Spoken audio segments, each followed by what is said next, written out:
அஸ்ஸலாமு அலைக்கும். இன்னைக்கு நைட்டு மீந்த சப்பாத்தியை வச்சு ஒரு கொத்து சப்பாத்தி தான் பார்க்க போகிறோம். அந்த கொத்து சப்பாத்தியை சின்ன சின்னதாக க்யூப் மாதிரி கட் பண்ணி கத்திரிக்கோலை வச்சு கட் பண்ணி செய்வோம்.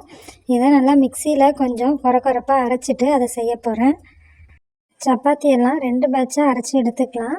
இந்த சப்பாத்தி இப்படி தான் கொரப்பாக இருக்கும். ரொம்ப பெருசாக இருக்காது. பசங்க சாப்பிட்றதுக்கு ரொம்ப ஈஸியாக இருக்கும். நான் ஒரு 3 கரண்டி எண்ணெய் விட்டுக்கிறேன். 2 பல்லாரி வெங்காயத்தை கொஞ்சம் பெருசாக கட் பண்ணி சேர்த்துருக்கேன். அதை நல்லா வதக்கிக்கலாம். ரொம்ப பொடிசாக நான் கட் பண்ணலை. வெங்காயம் வதங்கினதுக்கப்புறமா 2 தக்காளி சேர்த்துருக்கேன். அதையும் நல்லா வதக்கிக்கலாம். அது கூடவே கொஞ்சமாக உப்பு சேர்த்துருக்கேன். ஒரு அரை ஸ்பூன் கரம் மசாலா, ஒரு அரை ஸ்பூன் கறி மசாலா சேர்த்துருக்கேன். அதையும் நல்லா வதக்கிக்கலாம். அது கூடவே சோயா சாஸ் கொஞ்சமும் தக்காளி சாஸ் கொஞ்சமும் சேர்த்துருக்கேன். சில்லி சாஸ் கொஞ்சம் சேர்த்துருக்கேன். அது கூடவே 2 முட்டையும் சேர்த்துருக்கேன். அது எல்லாத்தையும் நல்லா மிக்ஸ் பண்ணிக்கலாம். முட்டையை நல்லா வதங்குற அளவுக்கு நல்லா மிக்ஸ் பண்ணி எடுத்துக்கலாம். முட்டை 3/4 பதம் வந்ததுக்கப்புறமா நம்ம அரைச்சி வச்சுருந்த அந்த சப்பாத்தியும் சேர்த்துக்கலாம்.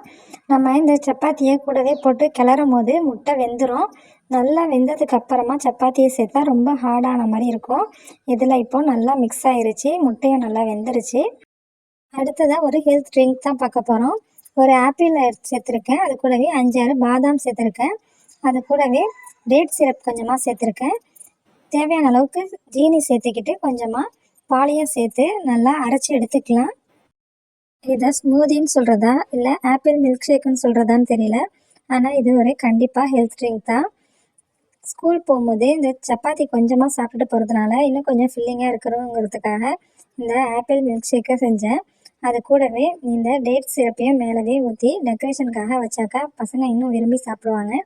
இந்த வீடியோ உங்களுக்கு பிடிச்சிருந்துச்சுன்னா இன்ஷால்லா கண்டிப்பாக ட்ரை பண்ணி பாருங்கள். தேங்க்ஸ் ஃபார் வாட்சிங். அஸ்ஸலாமு அலைக்கும்.